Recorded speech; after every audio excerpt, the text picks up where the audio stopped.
কিসের গন্ধ পাচ্ছি রে মালা? রান্নার এত ভালো গন্ধ কতদিন তো পাইনি আমাদের এই অভাগা ঘরে।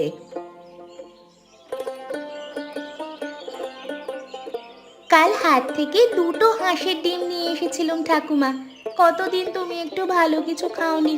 আজ তোমার জন্য একটু ডিমের ঝোল ভাত করব বলে মনটা ছটফট করছিল। তুমি জানো না ঠাকুরমা, কাল থেকে আমি কত আনন্দে আছি এই ভেবে যে আজ তোমাকে পেট ভরে খাওয়াবো। কিন্তু পয়সা পেলি কই রে দিদি? আমার ওষুধের টাকা জোগাড় করতেই তো তোর দিন রাত এক হয়ে যায়। আমি তো দেখি তুই সারাটা দিন খাটিস, তবু হাতে কিচ্ছু থাকে না। তাহলে এই ডিম কিনলি কি করে? তুই নিজে ঠিক মতো খেয়েছিস তো? ও তুমি কিছু ভেবো না। কাল সারাদিন মাঠে ধান কুড়িয়ে যা পেয়েছিল তা দিয়ে তোমার আজকের ওষুধ আর এই দুটো ডিম কেনা হয়ে গেছে। তুমি খালি আজ পেট পুড়ে খাবে কেমন? ঝোলটা প্রায় হয়ে এলো, দেখবে খেয়ে তোমার জ্বর সর্দি কাশি সব পালিয়ে যাবে। আমি মার কাছ থেকে যে রান্নাটা শিখেছিলাম মনে আছে তো? আর এই রান্না খেলে তোমার শরীর ভালো হয়ে যাবে, দেখে নিও। তুই এত কষ্ট করিস আমার জন্য, আমি যে কি দিয়ে তোর ঋণ শোধ করব বলতো? আমি তো এখন বোঝা হয়ে গেছি তোর ঘাড়ে। না পারি উঠতে, না পারি বসতে, শুধু শুয়ে শুয়ে তোর কষ্ট দেখি আর মরে যেতে ইচ্ছে করে। এসব তুমি কি বলছো ঠাকুরমা? তুমি আমার সব, আমার মা বাবা কেউ নেই। তুমি তো আমায় মানুষ করেছো, তোমার জন্য কষ্ট করলে আমার ভালো লাগে। তুমি শুধু ভালো হয়ে যাও, আর আমার কিচ্ছু চাই না। ও ওপরওয়ালা তোকে ভালো রাখুক মা, তোর মতো নাতনি পেয়ে আমি ধন্য হয়েছি। কিন্তু মনে ভয় হয় রে, এই সংসার কিভাবে চলবে? মোড়লের দেনা তো মাথায় চেপে আছে, কবে যে সেই কাল সাপটা এসে হাজির হয় কে জানে। কই রে মালা, ঘরে আছিস না মরে গেছিস? ডাকলে সাড়া দিতে এত দেরি হচ্ছে কেন? হ্যাঁ, আমি কি তোর ভাড়া করা চাকর যে দরজায় দাঁড়িয়ে থাকবো? কাকা, আপনি কিছু বলবেন? বলবো? তোর বাপের দেনা পুষে রাখার জন্য আছি নাকি আমি? হ্যাঁ, আমার টাকা কবে দিবি শুনি? মাস পেরিয়ে যাচ্ছে, সুদ বাড়ছে, আর তুই ঘরে বসে আরাম মারছিস? হ্যাঁ, দয়া করে কাকা, আর কটা দিন সময় দিন। ঠাকুরমার শরীরটা ভালো হলেই আমি কাজে লেগে সব টাকা শোধ করে দেব। আমাকে একটু সময় দিন। দয়া? কিসের দয়া? তোর বাপ মরে গিয়ে বেঁচেছে রে, কিন্তু দেনা তো রেখে গেছে আমার। সে টাকা কে দেবে? তোর এই আধমরা বুড়িটা নাকি তুই নিজে? বলতো। ঠাকুরমাকে নিয়ে এমন কথা বলবেন না কাকা, উনি অসুস্থ, কথা বলতেও পারেন না ঠিক মতো। আমি আপনার দুটি পায়ে পড়ছি, আজ আমাদের একটু শান্তিতে খেতে দিন। কতদিন পর আজ ঠাকুমার মুখে একটু ভালো খাবার তুলে দেব ভেবেছিলাম। খাবার? কে খাবার? কে রাঁধছিস ভেতরে? গন্ধ তো ভালোই আসছে বটে। আমার টাকা শোধ করবার সময় নেই, আর ঘরে তোদের ভোজ চলছে, লজ্জা করে না তোদের? এই তো সামান্য দুটো ডিম এনেছি ঠাকুরমার জন্য। চুপ কর। তোরা গরিবরা ঢং করতে জানিস শুধু, আর ঘরে বসে বসে ফুর্তি করিস। আমার টাকা মেরে দিয়ে হাঁসের ডিম খাওয়া হচ্ছে, এসব আমি সইব না। আজকে তোদের মজা দেখাচ্ছি আমি। না, না না কাকা, ভেতরে ঢুকবেন না, ঠাকুরমা অসুস্থ। সর, আমাকে আটকাবি তুই? জানিস আমি কে? তোর বাপও আমার সামনে মাথা নিচু করে দাঁড়াতো। এই তো ডিমের ঝোল। সাল্লা, দেখ দেখ কি সুন্দর গন্ধ বেরোচ্ছে। আমার টাকায় তোদের বিলাসিতা মারানো আজকে আমি বার করছি, দেখাচ্ছি মজা। না, না কাকা, উনি কতদিন কিচ্ছু খাননি, দয়া করে ছেড়ে দিন। দয়া? আমি করব দয়া তোদের উপর? ওঠ, ওঠ সালা। চুপ কর, এখনো মুখে মুখে কথা বলছিস? আগে আমার টাকা শোধ কর, তারপর খাওয়ার কথা ভাববি। কে রে, কে এসেছে? মালা মালা, কি হচ্ছে ওখানে? কে চেঁচাচ্ছে? বুড়িটাও জেগে গেছে, ভালোই হলো। দুজনকে একসাথে বের করে দেবো আজকে। বেরো, বেরো আমার সামনে থেকে। এই ঘর থেকে বেরিয়ে যা। আমার দেনা টাকা শোধ না হওয়া পর্যন্ত এই ঘরের ছায়া মারাবি না তোরা, আসলে। মোড়ল কাকা, এ কি করছেন? আমরা কোথায় যাব? ঠাকুরমা তো হাঁটতেও পারে না, একটু দয়া করুন। আমাকে টানছো কেন? আমি তো কিছু করিনি। মালা, মালা আমাকে বাঁচা। ছেড়ে দিন, ছেড়ে দিন ঠাকুমাকে, উনি যে মরে যাবেন। মোড়ল কাকা, আপনি মানুষ না রাক্ষস? রাক্ষস? আমাকে রাক্ষস বললি? দেখাচ্ছি তোকে রাক্ষস কাকে বলে। যা, বাইরে যা, আর এই ঘরে পা দিবি না কোনোদিন। আমরা কোথায় যাব রে মালা? আমাদের তো আর কিচ্ছু রইল না। ওই লোকটা আমাদের সব কেড়ে নিল। আমার যে বড্ড খিদে পেয়েছে, গলাটা শুকিয়ে কাঠ হয়ে গেছে।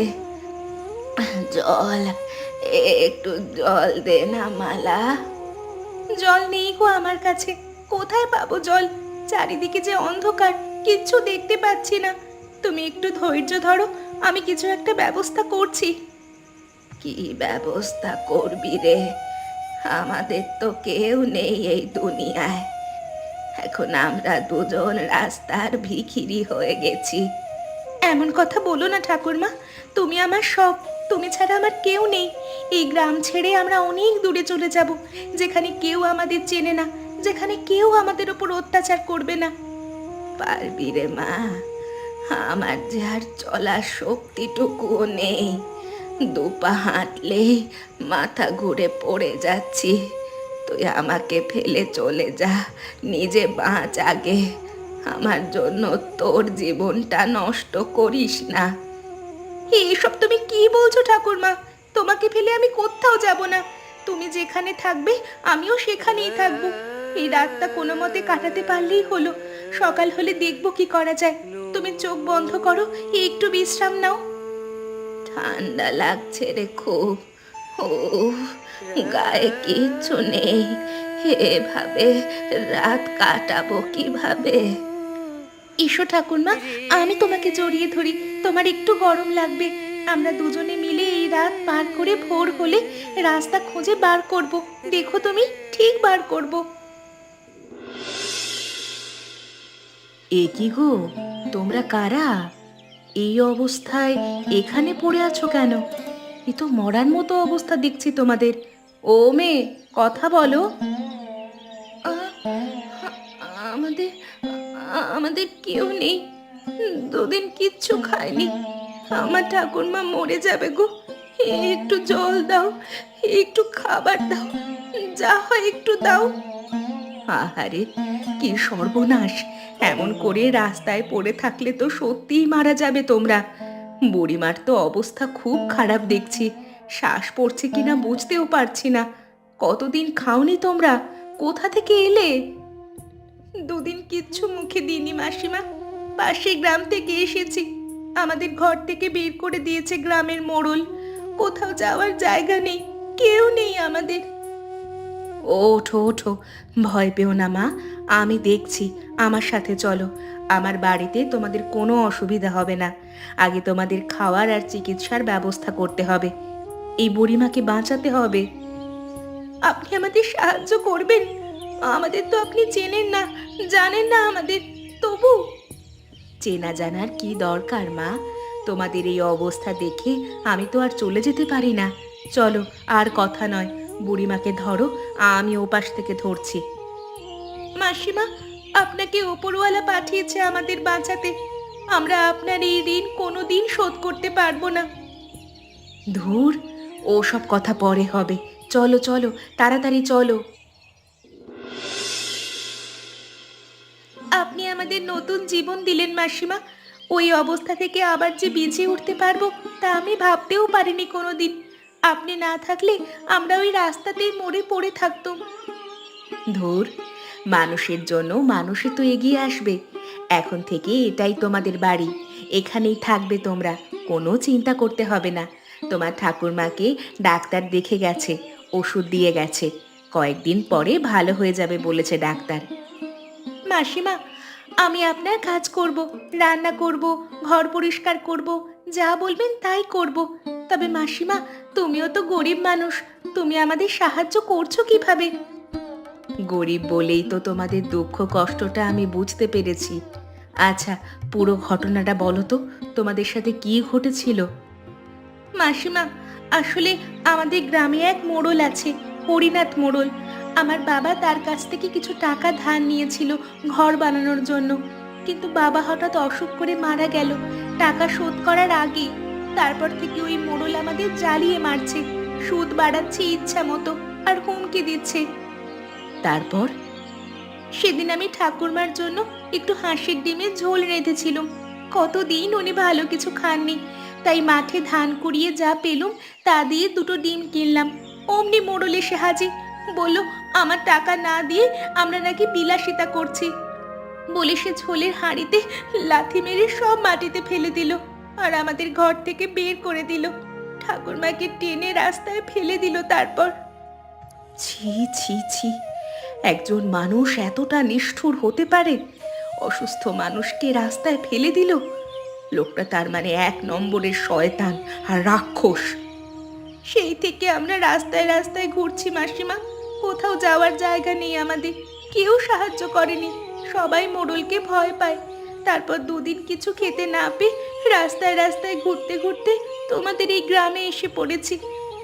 তবে আর কাঁদিস না মা, এখন নতুন করে সব শুরু করতে হবে। এটা এখন থেকে তোমাদের বাড়ি, কেউ তোমাদের কিচ্ছু বলতে পারবে না। কি রাঁধছিস রে মালা? যা গন্ধ বেরিয়েছে তাতে তো খিদে আজ বেড়ে গেল। কি এমন রাঁধছিস আজ? মাসিমা, তোমার জন্য সেই হাঁসের ডিমের ঝোল রাঁধছি। সেদিন তো ঠাকুরমাকে খাওয়াতে পারলাম না, আজ তোমাকে খাওয়াবো। তুমি এত কিছু করলে আমাদের জন্য, আমি তো কিছুই করতে পারলাম না। বাহ, হাঁসের ডিমের ঝোল খুব ভালো। হ্যাঁ মাসিমা, আমার মা আমায় ছোটবেলায় শিখিয়েছিল। আমি নিশ্চিত তোমার হাতের এই রান্না খেয়ে আমাদের সবার মন ভরে যাবে, আমি গন্ধেই বুঝতে পারছি। আপনি খেয়ে দেখুন মাসিমা, তারপর বলবেন। আমি জানি না ভালো হয়েছে কিনা, কিন্তু মন দিয়ে রেঁধেছি। তোরা আসার পর তবু আমার ঘরটায় একটু আনন্দ ফিরে এসেছে। তাছাড়া তো আমারও বাড়িতে কেউ নেই রে, সন্তান নেই, স্বামী অনেক দিন আগে মারা গেছে। তাই আজ আমরা সবাই একটু আনন্দ করে খাবো।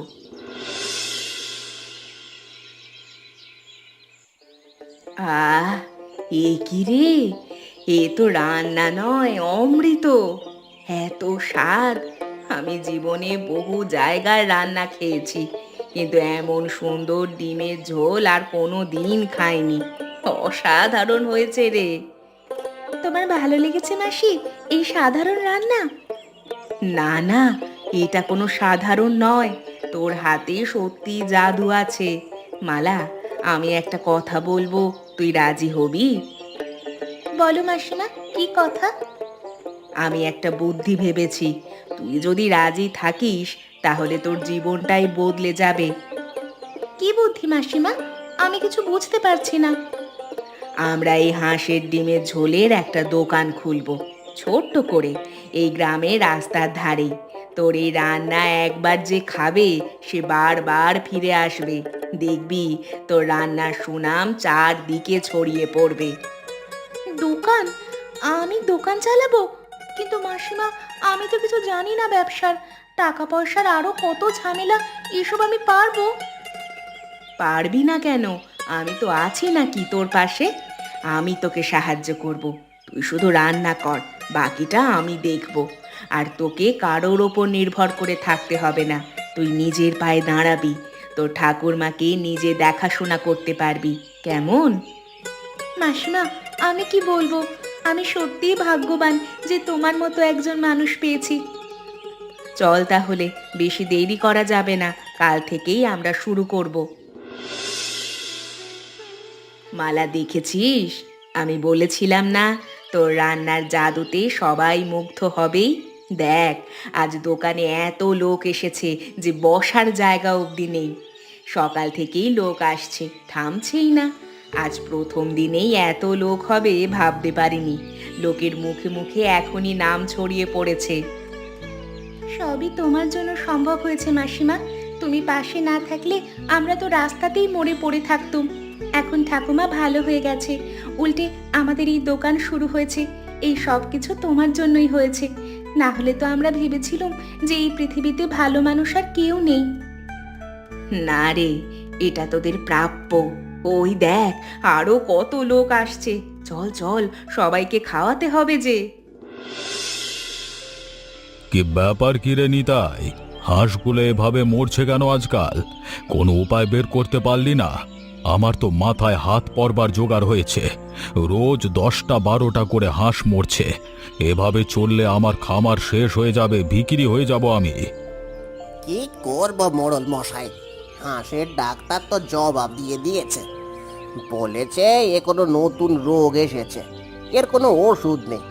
এই হাঁসের মাংস বা ডিম খাওয়া মোটেই নিরাপদ নয়। যদি কেউ খায় অসুস্থ হয়ে পড়বে, বেশি বাড়াবাড়ি হলে মারা পর্যন্ত যেতে পারে। চুপ কর। আমার হাঁসের খামারের বদনাম যেন বাজারে ছড়িয়ে না পড়ে দেখতে হবে তোকেই। ও কিছু না, সামান্য অসুখ মাঝে মাঝে হয়। 2-4টে হাঁস বা মানুষ মরলে কিচ্ছু যায় আসে না আমার। আর 1-2টো মরেছে তো কি হয়েছে? বাকিগুলোকে কম দামে বাজারে বেচে দে। লোকজন ঠিকই খাবে, সস্তার জিনিস পেলে কেউ ছাড়বে না। কিন্তু বাবু, এতে যদি মানুষের কোনো ক্ষতি হয়, গ্রামের লোক যদি অসুস্থ হয়ে পড়ে, ডাক্তার পরিষ্কার বলে দিয়েছে এই হাঁস খেলে বিপদ হতে পারে। আরে দূর, অত ভাবতে গেলে ব্যবসা চলে? আমার টাকার দরকার। তোকে যেমন বললাম তেমন কর। যা, কালকে সকালেই সব হাঁস হাটে তুলে দিবি। কেউ কিছু বললে আমার নাম করবি। আমার বিরুদ্ধে যাওয়ার সাহস এই গ্রামে কারও নেই। বাবু, তবু আমি বলছি একবার ভাবুন। এই কাজ ঠিক হবে না। গ্রামের লোক জানতে পারলে এই আমাকে ধরে মারবে। কে জানবে? তুই তোর মুখ বন্ধ রাখবি, নইলে তোকেও এই গ্রাম থেকে তাড়াবো। আমার কথার উপর কথা বলবার অভ্যাস ছাড়, নাহলে ভালো হবে না। যা, কাজে লেগে যা, যা। বেরিয়ে আয় শয়তান মোড়লের বাচ্চা। তোর জন্য আজ সারা গ্রামের লোক বিছানায় পড়ে আছে। দেখ কুত্তা, দেখ। জেনে শুনে তুই আমাদের বিষ খাইয়েছিস। আমার ছেলেটা মরো মরো হয়েছে তোর এই পচা মাংস খেয়ে। বেরো বাইরে, আজ তোর বিচার হবে। কি হয়েছে? এত চেঁচাচ্ছিস কেন? কি করেছি আমি? আমি তো কাউকে জোর করে খাওয়াইনি। লোকে নিজে কিনে খেয়েছে। আর তুই আমার কাছে কাজ করে আমার বিরুদ্ধে গলা তুলে কথা বলছিস কোন সাহসে? মোড়ল, আমি পয়সার লোভে আর তোমার হুমকিতে ভয় পেয়ে গিয়েছিলাম, আর সেটাই আমার কাল হয়েছে। তবে আমি নিজের ভুল শুধরে নেব, কারণ শুধু আমার ছেলে না, গ্রামের অনেকের এই অবস্থা হয়েছে। শুধু পয়সার লোভে তুই আমাদের মারতে চেয়েছিলি। আমি তোকে বারবার বলেছিলুম এই হাঁস বেচুইস না, তুই শুনলি না। আজ তোকে আমরা ছাড়বো না, আর সেই জন্যই আমরা সবাই মিলে এসেছি। ছাড়বো না, মার মার ওকে সালা। দাঁড়া দাঁড়া, এরকম করিস না ভাই। তোরা আমার কথা শোন, দাঁড়া ভাই, দাঁড়া। মোড়ল, তুই খুনি? আজ তোর দম্ভ শেষ করে দেব আমরা। হয় তুই গ্রাম ছেড়ে চলে যাবি, নয়তো আমরাই তোর বিচার করব হাতে নাতে। বেরো বেরো, গ্রাম থেকে বেরিয়ে চলে যা, না হলে মরে যাবি আমাদের হাতে মার খেয়ে, বলে দিলাম। তোরা এমন করতে পারিস না আমার সাথে। আমার সব এখানে, আমি কোথায় যাবো বাবে? যেখানে খুশি যা, আমাদের গ্রামে তোর জায়গা নেই। এক বাটি ঝোল আর ভাত পাওয়া যাবে তোমাদের কাছে? আমার যে পয়সা নেই, আমাকে একটু দয়া করবে? হ্যাঁ বাবা, বসো। খিদে পেয়েছে তোমার? এক্ষুনি দিচ্ছি। বুড়ো মানুষ তুমি, এতটা রাস্তা কোথা থেকে আসছো? তোমাকে অনেক ধন্যবাদ। অনেক দিন ঠিক মতো খাইনি, বড় খিদে পেয়েছে আমার। এই নাও, গরম ভাত আর ঝোল খেয়ে নাও, শরীর ঠিক হয়ে যাবে। এই স্বাদ, এই গন্ধ, এ তো আমার চেনা মনে হচ্ছে। এ রান্না আমি আগে কোথায় যেন দেখেছি। তুমি তুমি কে? আমি মালা। হ্যাঁ, তাই তো। তুমি মালা না? সেই মালা যাকে আমি তার বুড়ি ঠাকুমার সাথে ঘর থেকে লাথি মেরে বার করে দিয়েছিলাম। কি সর্বনাশ! হায় হায় হায়, এ কি হলো আমার? হ্যাঁ, আমি সেই মালা। বাহ, আপনি এখানে কিভাবে মোড়ল বাবু? মালা, এখন আমি সব হারিয়েছি। গ্রামের লোক আমাকে তাড়িয়ে দিয়েছে। আমার সম্পত্তি বাড়ি সব শেষ হয়ে আমি এখন পথের ভিখিরি হয়ে গেছি।